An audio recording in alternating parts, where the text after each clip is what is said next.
There is no better time to capitalize on trades in your dynasty leagues than right now. Yes, that includes buying players, but specifically today, we're going to talk about 6 different players you should be looking to trade away off your teams in dynasty fantasy football leagues. We've got a handful of different wide receivers and running backs here, Cameron, and I'll let you kick us off. Who is the first player you're looking to sell? It's Zay Flowers, and he is probably my biggest sell of the entire offseason. He's still valued as the wide receiver 19 over on Keep Trade Cut. All 3 of us fellows were much lower than that on him. I think all of us had him down closer to 24. And I understand he is young. He is this team's wide receiver 1. He's had some flashy jukes. But here's the reality. His quarterback just set his career high in pass attempts, completions, passing yards, and passing touchdowns. Lamar ranked 6th in yards and 2nd in passing touchdowns. Their star tight end, Mark Andrews, had his lowest yards and lowest receptions in a full season since 2018, and they only had one other wide receiver with over 600 yards. And yet, Zay Flowers finished outside the top 30 wide receiver 36 points per game for the 2nd season in a row. I just don't see the upside with Zay Flowers because, they could easily bring in another weapon this season. I don't see Lamar really improving for sure touchdown wise off of this year, passing touchdown wise. I'm not projecting Lamar next year to go out and throw 45 passing touchdowns. 41 passing yards probably feels like his ceiling, and yet we still saw Zay Flowers finish the wide receiver 36. And if you look back to Lamar's MVP season last year, he had 3,600 yards, 24 passing touchdowns, which is 500 less passing yards and 17 less passing touchdowns, and still won MVP. So he was still really, really good and had considerably less fantasy relevant stats for Zay Flowers than he did this year. And, I talked about this kind of a tier of players last week. Xavier Worthy, Jalen Waddle, Chris Olave, George Pickens, Jamison Williams, Terry McLaurin, Ken Walker, Sam Laporta, Jordan Addison, and Josh Jacobs. I would take all of those guys over Zay Flowers right now. And he is valued right in the middle of that pack. The problem for me with Zay Flowers is I never know which week I can start him, because you look at some of his box scores from this year and I don't want to just box score hunt to rationalize an opinion, but it's not like he didn't perform at all. I mean, you count him up 1, 2, 3, 4, 5 different games with at least 18.5 fantasy points. So he was definitely startable and serviceable in plenty of weeks. But the problem is then he gives you a 5.3, 2, 4, 7.4, 5.1 in between all those weeks. And you just don't know which player you're getting on a given week, because the Ravens, first and foremost, they want to come out and dominate you with Derrick Henry. I mean, plain and simple, that's what it was by the end of the season. Yet you see games mixed in here where Zay Flowers is getting double-digit targets. But, after, the midway point in the season, though, Zay Flowers only had 2 games with 8 targets. Everything was 8 or less targets over the second half of the season. So I'm waiting for the Ravens to just kind of make him the for sure wide receiver 1. But the problem is they got so many different ways they can beat you. And that's just not a recipe that I want to bet on in dynasty formats for consistency and stability going forward. Yeah. I mean, it was, like I said, Lamar Jackson's career high in pass attempts, and Zay Flowers still only had 116 targets. Yeah. I just don't see what this, right. That was my argument coming into this season against Zay Flowers was, I just don't see what the ceiling is, right? Are we projecting that he can even return on wide receiver 19 on any given season? Right. Because that feels like the ceiling in this Baltimore offense, right? He's not going to be a guy that's going to get 10 plus touchdowns. He's not going to be a guy who sees 1,200 yards. He's not going to see 100 receptions. So you take all those away and it's just like, where's that upside going to come from other than, he's, probably going to consistently be a wide receiver 20 to wide receiver 30 on every given year. Yeah, until we get him in this, and again, I'm not going to compare him to a Brian Thomas Jr. in terms of a type of football player, but until we get him in a role where he is the predominant player in this offense, where he is getting all sorts of yards, where they're using him in all these creative ways, you can just sell the dream at this point and go maximize your value on Zay Flowers. I think that's really what you're getting away with here. Exactly. Before I move on to my player, want to remind the good people over on YouTube, if you're not subscribed to the channel here yet, make sure you do that and turn on the notification bell as well, so you'll be updated when all of our newest content is up. Yes, we are with you throughout the entire offseason. We're bringing you dynasty content here. We'll be talking some NFL draft and rookie preview as well. and always will be with you throughout the regular season for your redraft content as well. I promise. You will grow to love this channel because all we do here is talk NFL and fantasy football with you all. So we would love it if you would join us as a part of the fellowship. I'm going to talk about a wide receiver that basically I think is in the same tier, but for me, when I talk about dynasty sells, in my eyes, these are players that your league mates can fantasize like a feasible outcome with, despite all the negatives that may be in factor as well. Like I could sit here and give you players like Jerry Jeudy and Dalton Kincaid, but people only want to pay you 65, 70 cents on the dollar for those guys when really I don't want to sell less than 85 cents on the dollar for those guys, right? So I'm not going to kind of give you the cop-out answers like that, but Jordan Addison is a guy that I think you could get full value on and even more this offseason, because really all you have to do is line him up next to Zay Flowers, who he averaged nearly 2 more fantasy points per game than this year. DK Metcalf, Jordan Addison averaged 1.5 more than DK Metcalf this year. George Pickens, another guy who I think a lot of people would put into the same tier. He averaged 2.5 fantasy points more than George Pickens this year on a per game basis. These wide receivers are all, in my mind, the same tier as Jordan Addison, yet the people over on Keep Trade Cut, the public, a crowdsourced opinion, is putting him in the same tier as a Devonta Smith, a Rome Odunze, a mid-first round pick in 2025. Like, I get it. The high-low deep shots with Kevin O'Connell were money this year. Trust me, it was awesome to watch. But I'm also not the guy who is going to continue betting on one of every 7 Jordan Addison catches to go for a touchdown. I mean, he caught 9 on 63 receptions this year and 10 on 70 in his rookie season. Like, maybe Addison ends up being, a Mike Evans light of sorts, where it's like, whatever, he just catches touchdowns every year. That's his thing. But when you're playing in an offense with Justin Jefferson, I'm okay not voluntarily playing that game year in and year out. You get everything with the potential suspension, legal issues. I have zero expertise in law. I'm not going to speculate on any of that, but Jordan Addison in a sweetener for Devonta Smith, Rome Odunze, like, to me, that's a no-brainer right now. And like, I know Zay Flowers is a sell for you, Cam, but if I want to package down from Jordan Addison to get a very similar player in my eyes and get a little bit of a sweetener on top of it, an extra draft pick or so, like, I am perfectly fine doing that as well. All I'm trying to say here is, as much as I love Jordan Addison, as much as I love the offense he's in, there's enough room for me here where I can probably tier up or tier down to a player to just maximize the asset that I actually believe Jordan Addison is. Yeah, it's difficult because right in week 9 through 17, Jordan Addison, wide receiver, 10 in points per game. He is only a point below Justin Jefferson. He's averaging 18 fantasy points per game. The issue that I see too with Jordan Addison is everybody is projecting right now that JJ McCarthy is going to step in for the Vikings and he's going to play as good as Sam Darnold just did. He definitely could. Like, don't get me wrong, right? As Vikings fans, we're very high on just JJ McCarthy, but it is a rookie quarterback who sat out all last season. And even if it is Sam Darnold that ends up coming back again this year, right? Sam Darnold just put up a career season. Who's to say we don't get it like a little bit of a Geno Smith regression going into that second year? So there's just so many question marks for the quarterback position already that it's like you said, wide receiver 19. The other thing is will always be the wide receiver 2 in this offense. Yes. There's no room for him to get ahead of Jefferson. 100%. Jefferson will forever be the better football player. Yes. 100%. And the hope is he becomes what T. Higgins was this year. But the problem is he doesn't have Joe Burrow, right? He's probably closer to what we see Devonta Smith year in and year out. Yep. Great fantasy asset. But like you said, sell him when it's hot, right? He had a great end of the year. People remember that. People are getting excited for what's coming for the Vikings. But with all the questions and everything, I don't hate selling him here. For me, I want to say don't sell, but I understand the argument. And I think that's why it makes him a good sell right now. Yeah, I'm dreaming of a world where you give Addison and like the smallest of sweeteners to go get a Rome Odunze. That's a risk I'm 100% willing to take because I think Rome Odunze is just the better prospect. And now you get Ben Johnson in Chicago. Keenan Allen has said he wants to play in Los Angeles or Chicago or retire. My guess is Chicago probably doesn't want to bring Keenan Allen back if they don't have to.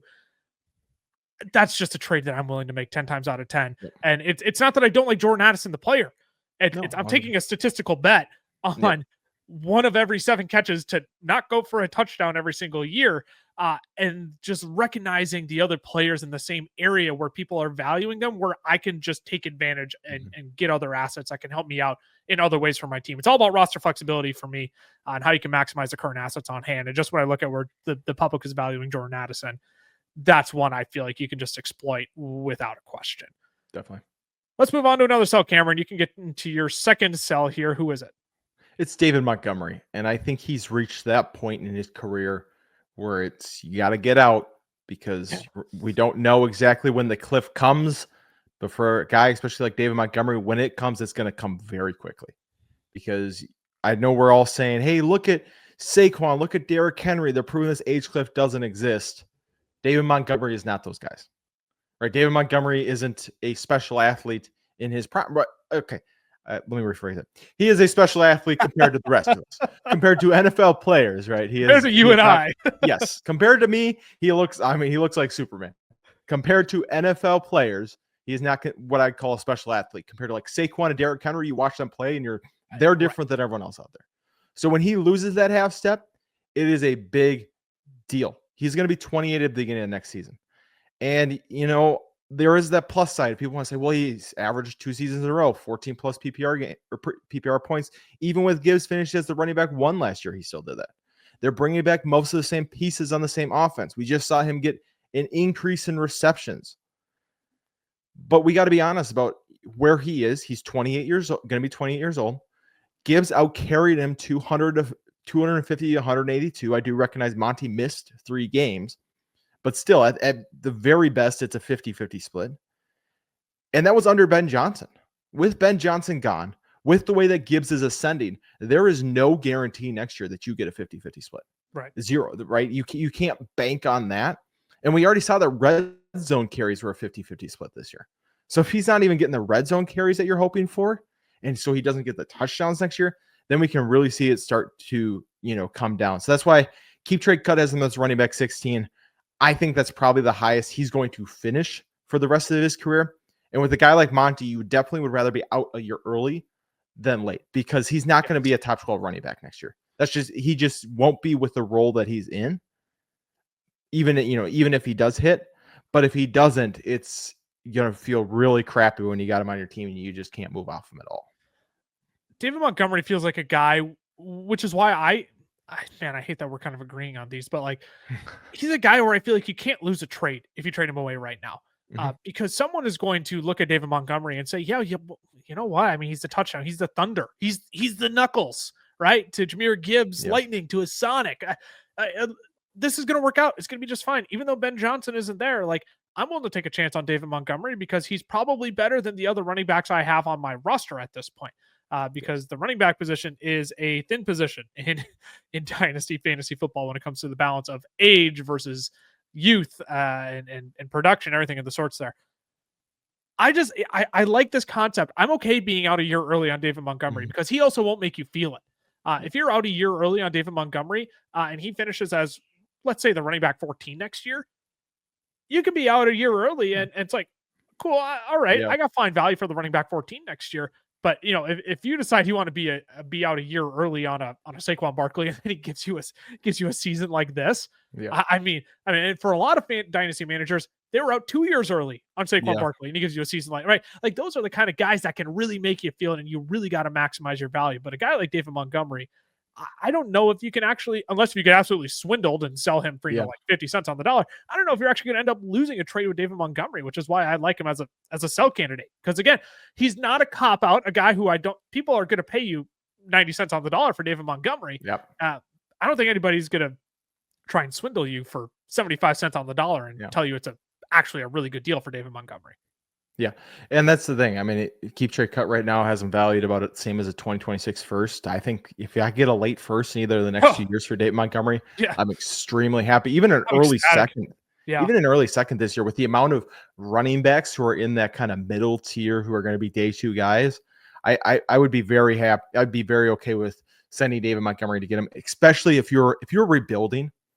There is no reason he should be on your team. At all, right?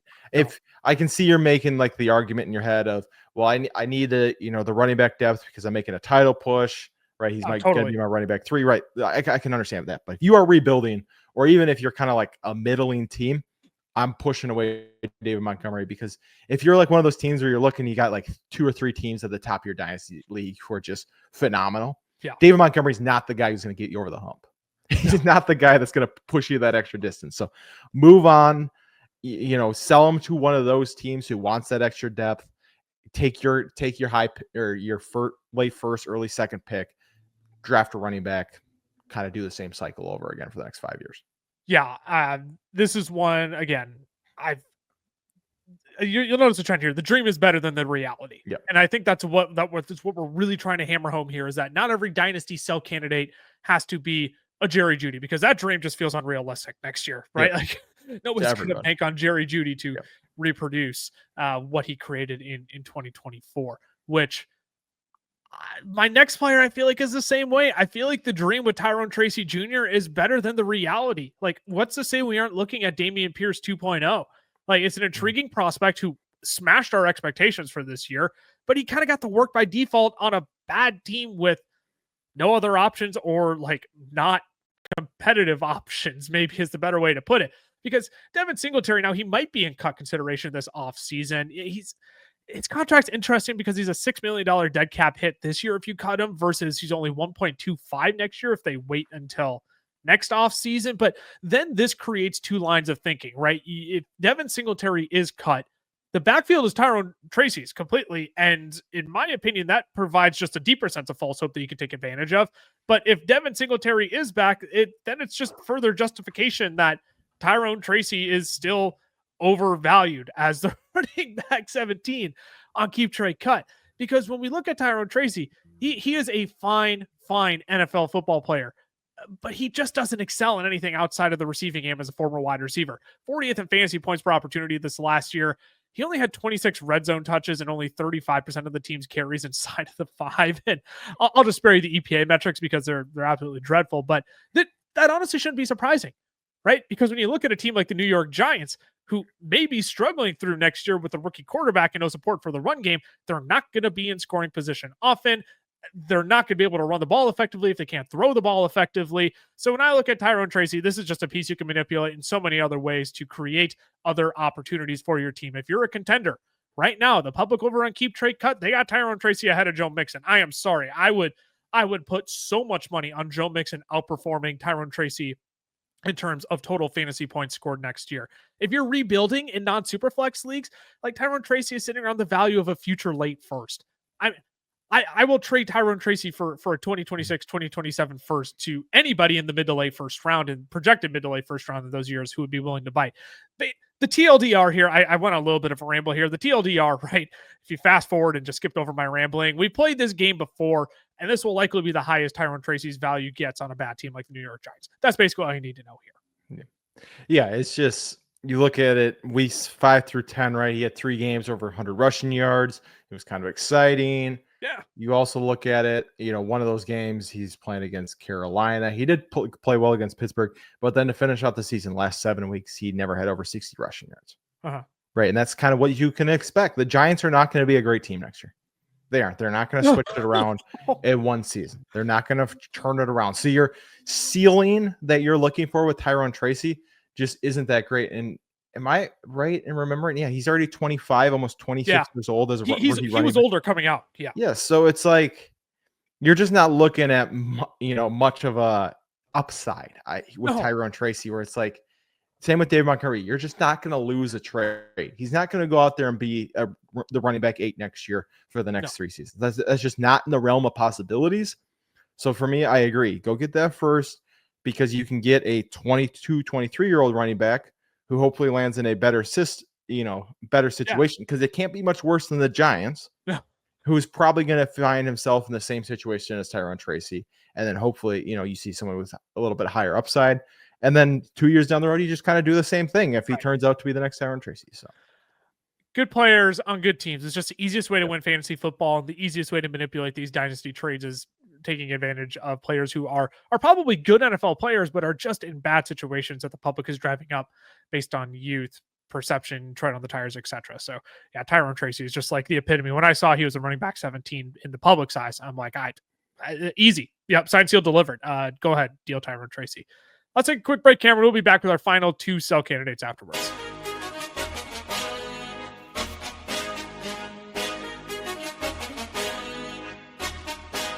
Today's podcast episode is brought to you by our friends over at Underdog Fantasy. Now, we love Underdog. It is the easiest place to play best ball formats, and they even have their own form of player props called Pick'em. You can make up to 20 times your money on a single night by correlating props together. 2 picks will triple your money, 3 will 6 times it, 4 will 10 times it, and 5 plays that all hit will multiply your entry by 20. You can even place insurance on your picks too, so if only 4 of your 5 props hit, you still get 10 times your entry. And if you use our code FELLAS when signing up, Underdog is going to double your first deposit up to $100. Alrighty, we are back. We've discussed 4 trade targets already in terms of sells. Zay Flowers, Jordan Addison, David Montgomery, and Tyrone Tracy Jr. Cameron, you've got one more running back that you want to talk about. I want to say it breaks my heart, but this is just 100% the right decision. And I'm curious to hear what direction you go here. I'm sure it breaks Ty's heart, so that makes me happy. His especially, and he's not here to defend. Yes, so. It's Isiah Pacheco, and I understand he's coming off an injury, so some of these stats I'm going to throw out about the end of the season. If you're listening to this, you're going to go to the comment right away if you're an Isiah Pacheco fan. But we can't judge him on this. Just hear me out, and I'll explain why. But he is 26 years old right now. He'll be 20. I think he'll still be 20. Or he's 25. He'll be 26 by the start of next season. And he's going to be a free agent in 2026. He has 1 year left on his contract. But the Chiefs just haven't looked like they can trust him going into the playoffs. And whether the Chiefs win the Super Bowl or not, you got to think going into next year, they're thinking we can't risk him looking like Tony Pollard did when he came back. Mark Andrews with a similar injury looking like he did this year, where they're just not fully themselves and not have another running back on the roster. Another quality running back on the roster, because I understand Patrick Mahomes is unbelievable. I understand he's unreal. But at the same time, it's like, how long are you going to kind of push your luck of not having a running game and just relying on him to bail you out every time? And to be fair, it might work, and it has worked. But that's just where I think they're going to add in another running back, because they're not going to want to continue to put out Kareem Hunt. Yeah. Right. They don't want to have to sign him in the middle of the year. And but after returning, he was stuffed on 50% of his runs, which was 29th in the NFL, or 39th in the NFL. Sorry, over the back half. What weeks was he back? Weeks 13 through 17 is what I'm talking about. Tail end of the season. Yeah. Stuffed in 50% of his runs. Only 2% of his runs were explosive runs, which is over 10 yards. He was 36th. He forced 0.06 missed tackles per attempt, which was 49th.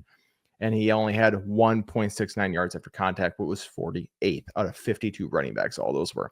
The only running back that was worse in every single category was Kareem Hunt. So that is why they continue to put Isiah Pacheco out back going for him in the field. But that is why I think, you're going into the next year. You understand he's probably going to take him another year to get back. We need to bring in somebody else to help out. That cutting into anything that Isiah Pacheco has is going to kind of be a detriment, because even in 2023, when he was, pretty good, right? He played really well. He was still the running back 14 in fantasy points per game, right? He still wasn't even a top 12 running back. He only had 4.6 yards per carry, 5.5 yards per reception. We were saying, he's going to be like Kansas City Chiefs. He's going to get all these touchdowns. He didn't. Chiefs just don't give their running backs touchdowns. They just refuse to. And I mean, honestly, it makes sense when you have Patrick Mahomes. So it's not like the Chiefs, though, are going to go, we got this, this special guy right here that we just need to continue to feed the ball. They're going to look at it as he's ready to be put in a timeshare. Maybe we bring him back, but not really on a starter contract after 2026. So I just think, even though he's hurt, even though he's lower on the rankings than he was to start the year, I still think this is the best you're going to get for Isiah Pacheco. I just don't know how much longer the Chiefs can keep kicking the can, pushing the cart down the road here with Isiah Pacheco. I mean, pick your saying there. I'm not going to be surprised at all if they come out of the draft. They certainly won't get Ashton Genty, obviously, but what they come out with Amari and Hampton, Trayvon Henderson, Judkins, even either Ohio State running. I'm not going to be surprised if they come out with any of the top 5 guys in the draft, because you just can't keep kicking the can down the road here with Isiah Pacheco. Eventually, this Cinderella-esque run with Pacheco was going to wear off. And I know he's been such a big part of the last 2 seasons on the road to a three-peat here. But man,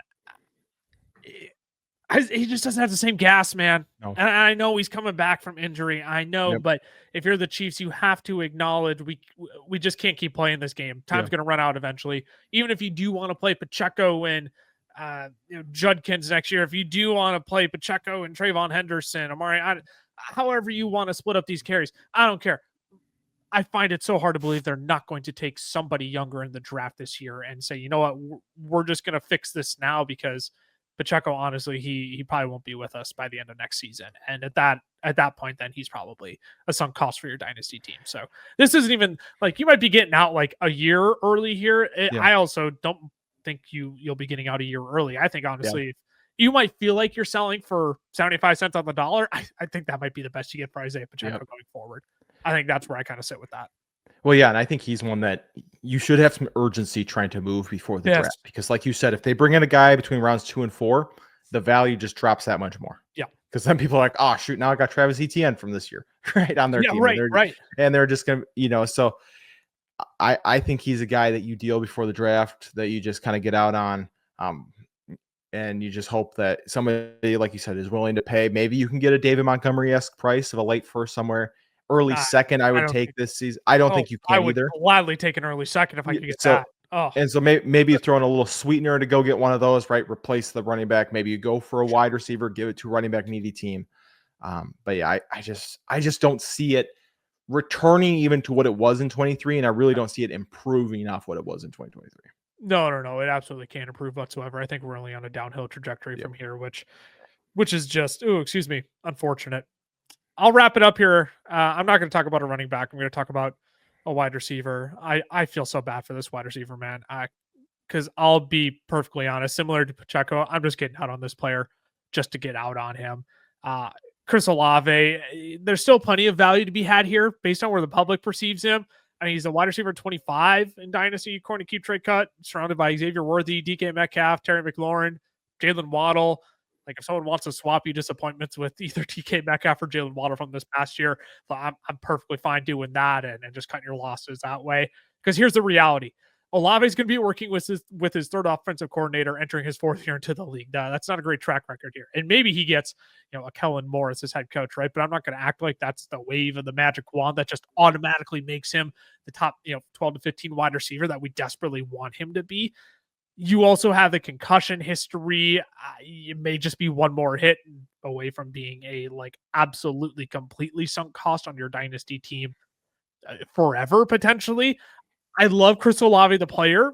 He's an incredibly gifted football player that I think just got dealt a crappy hand with how the Saints have been, managing their team over the last 3 years, as long as he's been in the league. But if you're a contender, honestly, I'm okay trading him to a rebuilding team like a Terry McLaurin. If they have a Terry McLaurin and they just want to get younger and you can sell them the hope of Chris Olave, I doubt you can do that 1-for-1, but even if you can't get full value, I'll take the gap year with Brandon Ayuk. If you want to go get Cortland Sutton plus a 3rd round pick, I'm fine doing that too. I just want something that feels more stable than Chris Olave. And this is just a player I'm looking to get out on for the sake of getting out on, because we've been begging for this production. It hasn't come, and there's just so many different variables that could go wrong where I just give me the stability. And even if I have to take, eat a little bit of the cost in terms of downgrading to an IU coming off of, a serious knee injury, so be it. I'll gladly do that. He really does feel like the Tua of the wide receivers. You really do. You got to kind of just make your call on him. Like you said, it does feel like he's going to continue to be this, a ceiling of a wide receiver 17, wide receiver 18, where you're just you keep thinking, hey, he's got the weapons when, obviously he doesn't right now have the weapons around him. He's got, Derek Carr and Rashid Shaheed coming off an ACL tear. But at the same time, you're going to always have that concussion thought in the back of your head of he gets hit one more time and it could just be his last game, which sucks, because he is, I do think he's a very talented wide receiver. Yeah. But at the same time, when you're building your fantasy team, that's something you just got to keep in mind of, if you are going to call your shot on Chris Olave, he could be a top 12 wide receiver next year. get hit in week 18 and never play again, right? That's just the way that his career has gone up until this point. I think it depends on your manager is kind of where I'm at with Chris Olave. Yeah. If you can get him, like if nobody's buying, then I'm holding. But if you got somebody who's like, I still think he could be, you're selling the dream. Yes, 100%. That's this episode. You're selling the dream. And I liked what you said about Jalen Waddle, DK Metcalf. If I can move laterally to one of those guys where they're kind of feel like they're in the same spot, but I don't have to worry about the injury at the same time, I would gladly do that. Right. And they're in better offenses than what the Saints are as well. So I do agree. If I can move laterally, especially I would. If you're in a league where somebody else has Chris Olave, maybe you just go knock on the door and you just say, hey, how low are you willing to sell him? Yeah, right. Because I'm sure there's some managers who are just freaked out about it and are just like, I just got to get this guy off my team before he never plays again. So I am sure there's some of that, but at the same time, I agree. If you can move laterally or get, Courtland Sutton, IU Plus are great examples of just players that you could go to and just get something on top of it who are probably going to give you similar production. So let's to wrap out here. Let's play a game of how low would you go? Just because this is a fun exercise with a lot of different players I'm looking at here as I'm scrolling down. I mentioned Brandon Ayuk. Let's say you need a running back, Chuba Hubbard. Would you do that? I don't, man. I think I would. I think I'd be, if I'm a running back needy team. It makes sense for you. You called him your buy. I hope you would.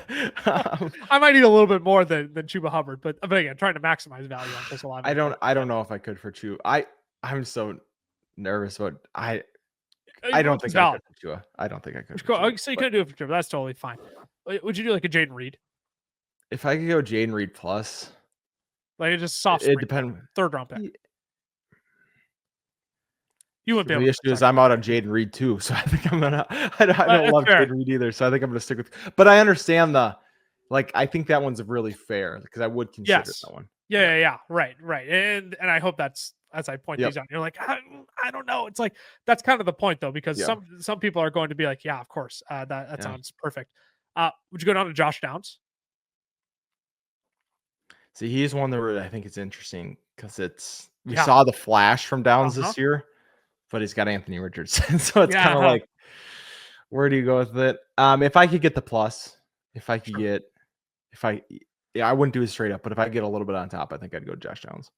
This is a little bit further down. This will be the last name that I bring up, though. I mentioned Courtland Sutton. He's kind of like the bottom for me, but what about Chris Godwin? Did you take a gap year with Chris Godwin? Yep. And even though he's older? Yep. I think no matter where he ends up, Chris Godwin is just going to be so much fun. Maybe not so much fun, but will just be a reliable option once he's 100% healthy. If he ends up with Drake May in New England, I think that could be sneaky fun going forward. Well, and that's the thing too, is I think people are going to remember Chris Olave was out for the year with an injury, and they're going to go tore his ACL. It was not an ACL tear. I mean, it was a gross break of his ankle. Yeah, right. And so, I understand, it's still not going to be great coming back. Right. But there is still the chance that you can go trade for Godwin, and all of a sudden, he's just fine by week 4 this next season. So I think I would. I think he's one. I would trade down for Tyreek Hill. I'd take another shot on him. Yeah, that's Tyreek Hill is another name. Is another one. But yeah, it obviously depends on how big the plus is, because if it's like a late 4th, then it's like nothing. But right. You're getting late seconds, early thirds for some of these guys. Yeah, I think I'm really considering making that jump. So you have it. 6 players we are considering selling in Dynasty Leagues. Let us know in the comments whether you agree or disagree. If you even have trade questions of your own, we've got Dynasty-specific channels set up in our Discord. We're looking to get a little bit more Dynasty buzz going over there. So if you have any questions, anything you want general opinion on, make sure you head over to our Discord. That is down in the description of the audio podcast or YouTube video you are currently listening to. Make sure to follow our other accounts as well. FFL is on Twitter. The FFL is on Instagram. Fantasy Football Fellas on Facebook and TikTok. Make sure you're subscribed here too. We're starting to go live throughout the off season here because we are absolute sickos in drafting best ball teams already. If you're curious what a best ball team is, if you're like, oh wait, I can draft for 2025 already, I'm a sicko too. Thanks for adding me. come join us, right? We'll be going live every Wednesday. So again, make sure you subscribe to turn the notification bell as well, so you know when we're going live and you know when all of our other videos go up as well. We'll be back next week. We got some emerging dynasty stars that we're going to be talking about. I know we talked about skyrocketing ranks just the other week, but we're going to talk about a few other unique, fun players as well who are just like one step away from really being on the cusp of emerging as a breakout dynasty star. We'll also have some secrets for Super Bowl 59. Been cooking the phones with Vegas since lines dropped earlier this week for the Super Bowl. So you know me, I got all sorts of connections in Vegas. And I'm going to tip all my secrets to you, which is just totally not true. I'm the most average person in the world, but we'll do a little bit of Super Bowl preview and do a little bit of pick'ems to get prepped for the big game. So appreciate if you all would hang around for that. I'm at Lucas Winterland, X Campbell, FFF for Cameron. We will see you all next week. Deuces.